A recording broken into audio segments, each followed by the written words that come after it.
जफर भाई all right, रुक जाइए, अब रुक जाइए। आसिम वकार बोलिए। अरे सर इनको चुप कराइए भाई। देखिए एक झटका दिया तो पहले तुम पर आए थे, फिर अपनी हैसियत पर आके आप पे आ गए। ये है डरपोक। दूसरी बात मैं बताऊं आपसे, कांग्रेस सवाल नहीं पूछ रही इनसे। 22 साल और 24 साल मुस्लिम समाज के बारे में गुमराह करने के लिए बंद करो तुम। 22 साल और 24 साल के अग्निवीर नौजवानों को रिटायर करके मोदी जी कह रहे हैं घर जाओ, घर जाओ, और खुद 74 साल की उम्र में कह रहे हैं हमको पीएम बनाओ। नहीं कह रहा है, समझदारी की कमी है तुम्हारे में। सन 2000 से 24 साल हो गए।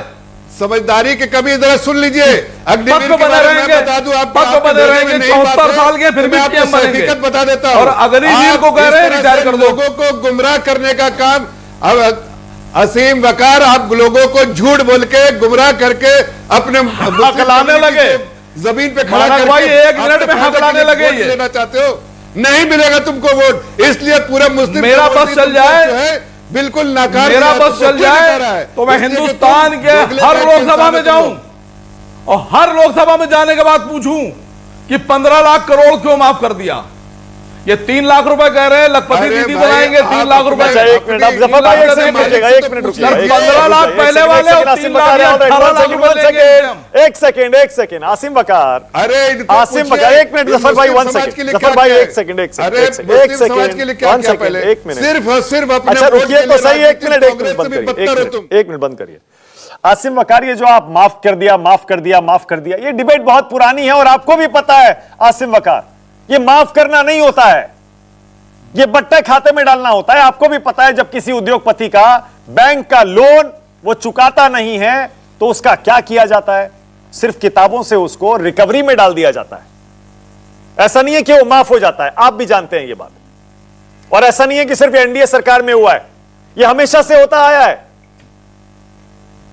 यूपीए में, एनडीए में, यूनाइटेड फ्रंट में, सारी सरकारों में होता था ये। मैं नहीं तो मैं बोल, अरे मैं जवाब दूं। हाँ बोलिए सर। मसला यह है कि लाखों करोड़, 15 लाख करोड़ रुपए माफ कर देंगे और किसान के ऊपर वसूली डालेंगे और गरीब आदमी से जाकर वहां उसके क्या एजेंट भेज देंगे, किस्तें, उसका मकान सील कर देंगे, मकानों की नीलामी होगी, गाड़ियां खींचकर नीलाम करेंगे, मोटरसाइकिलें उसकी उठा के लाएंगे गरीब आदमी की। वहां क्यों नहीं माफ कर रहे हैं? अच्छा, मतलब आप कह रहे हैं राहुल गांधी ने जो लिखा है या कहा है कि संपत्ति का सर्वे होगा, आर्थिक सर्वे होगा, संस्थागत सर्वे होगा और उसके बाद उसको बांटा जाएगा दोबारा, ये जो संकेत दिया है ये सही है, मतलब होना चाहिए, ऐसा ही होना चाहिए आसिम वकार। मैं तो ये कह रहा हूं कि 15 लाख करोड़ रुपए जिन जिन के माफ किए गए सबके वापस लिए जाएंगे, बिल्कुल लिए जाएंगे। आपको क्यों एतराज हो रहा है? ये गरीब जनता का पैसा। ओके जफर इस्लाम बोलिए, आपकी बारी है, उसके बाद बाकी मेहमान। जफर इस्लाम बोलिए। नहीं, मेरा मानक जी, मेरा फीडर डाउन मत कीजिए। देखिए मैं बातें जो कह रहा हूं पते की बात कर रहा हूं, मेरा फीडर डाउन मत कीजिए। मैं सबको सुन रहा तो मुझे भी सुनना पड़ेगा लोगों को।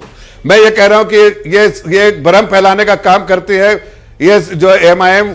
हकीकत ये है कि ना मुस्लिम समाज के लिए उन्होंने कभी बेहतर सोचा, ना कभी भेज सकते हैं। कांग्रेस ने इनको मुस्लिम समाज को लूटा और इन लोगों ने घसीटा और अपने फायदे के लिए घसीटा, अपने फायदा का उठाते हैं। कुछ नहीं काम करेंगे मुस्लिम समाज के। 2 कौड़ी में बिकने वाले लोग मुस्लिम समाज का कुछ अच्छा कर ही नहीं सकते। दूसरी बात मैं कहना चाहता हूं, बार बार कह रहे हैं कि एनपीए के बारे में कह रहे हैं। एनपीए किसने दिया था, किसकी वजह से एनपीए आया था, एनपीए का किसने किया था? और हमने कोई माफी नहीं की, हमने सिर्फ रिकवरी मोड पे किया। राइट ऑफ और राइट डाउन में फर्क होता है। हमने अगर राइट ऑफ किया है तो उसको राइट बैक भी कर सकते हैं। इस रिकवरी हुई, राइट बैक किया। बैलेंस शीट को क्लीन करने के लिए यह फाइनेंशियल तरीका है। कैसी बेवकूफी वाली बात आके चैनल पे बोलते हैं, बेतुकी बातें। कितना रिकवरी हुआ आपको पता है? सारे पैसे रिकवरी हो रहे हैं, रिकवरी हो रहा है, बैंक में वापस आ रहा है, एनपीए खत्म हो रहा है और बैंक की हालत मजबूत हुई है। आप बैंक उतना से ज्यादा प्रॉफिट किया जितना लॉस किया था, इसलिए कि बैंकों की हालत हमने ठीक की है, रिकैपिटलाइज किया और उसके बाद हमने रिकवरी प्रोसेस शुरू किया और इसलिए एनसीएलटी कायम किया और जो हमने बैंकरप्सी कोड लेकर आया जिसकी वजह से रिकवरी हुई। लेकिन बैलेंस शीट में अगर कैपिटलाइजेशन करना है तो उसकी ट्रीटमेंट अलग होनी चाहिए। बैलेंस शीट की राइट ऑफ करना पड़ेगा। जब वसूली हो गई तो राइट बैक करना पड़ेगा। यह समझ में आना चाहिए आपको। बेतुकी बात करते रहते हैं, मौलवी साहब भी झूठी मूठी बकवास करते रहते हैं, और उनके प्यादे भी आके हैं झूठी मूठी प्यादे जो लोगों को गुमराह करने का काम करते हैं। आप प्यादे न मुस्लिम समाज के हैं न मुस्लिम समाज के आप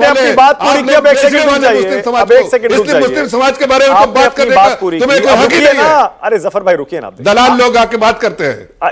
एक मिनट जफर भाई, एक मिनट। एक तो पर्सनल प्लीज कोई कमेंट मत करिए, मैं बिल्कुल किसी को अलाउ नहीं करता, आपको भी नहीं करूंगा, उनको भी नहीं। मैं पार्टी के बारे में बोल रहा हूं। ठीक है, ओके। दूसरी बात, आपने कहा मेरा फेडर डाउन मत करिए। मैंने आपसे सिर्फ इतना कहा, जब कोई दूसरा प्रवक्ता बोल रहा है, क्योंकि आपकी बात पूरी सुनी गई अनइंटरप्टेड, उनको भी आपको सुनना चाहिए। सुन लीजिए, मेरी बात सुन लीजिए प्लीज, मेरी बात भी सुन लीजिए।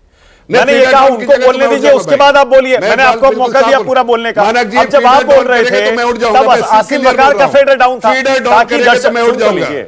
भाई मेरी बात सुन लीजिए ना। नहीं, मैं किसी का फीडर डाउन नहीं करने के लिए बोल रहा हूं। मेरा फीडर डाउन करेंगे मैं उठ जाऊंगा चैनल से। अरे नहीं जफर भाई, बात तो सुनिए मैं क्या कह रहा हूं आपको। होता क्या है ना, जब दो लोग एक साथ बोलते हैं, दर्शक समझ नहीं पाता कि दोनों क्या कह रहे हैं। सुन लीजिए। अरे जफर भाई, इतने टाइम से आप डिबेट में आ रहे हैं, आपको ही पता है।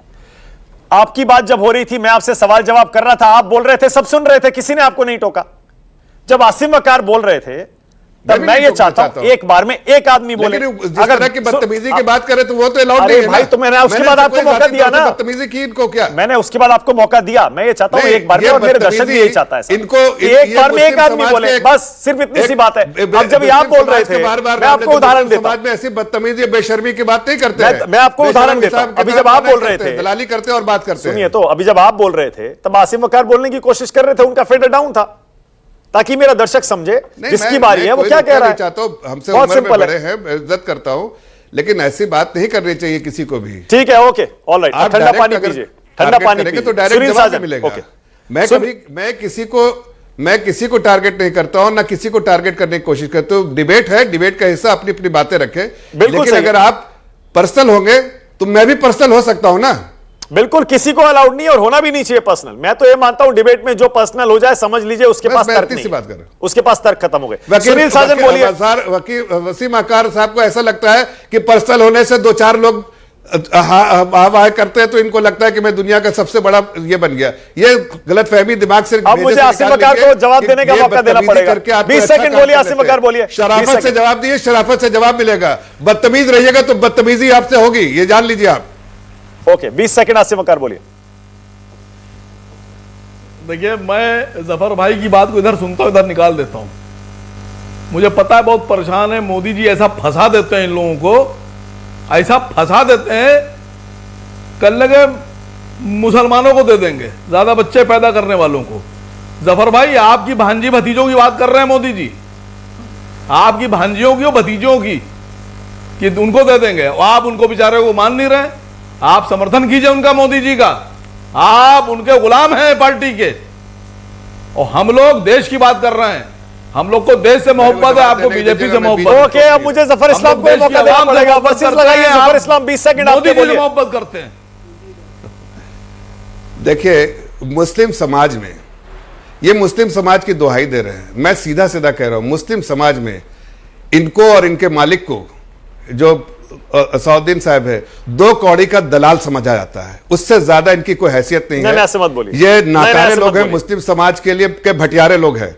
ये लोग सिर्फ मुस्लिम समाज को अपने फायदे के लिए खींचते हैं और वोट के लिए राजनीति करते हैं। इनको इसलिए हर जगह से नकारा जा रहा है। हकीकत यह है कि प्रधानमंत्री के बारे में जो जितना गाली दोगे उतना प्रधानमंत्री जी को फायदा होगा। आप गाली देते रहो।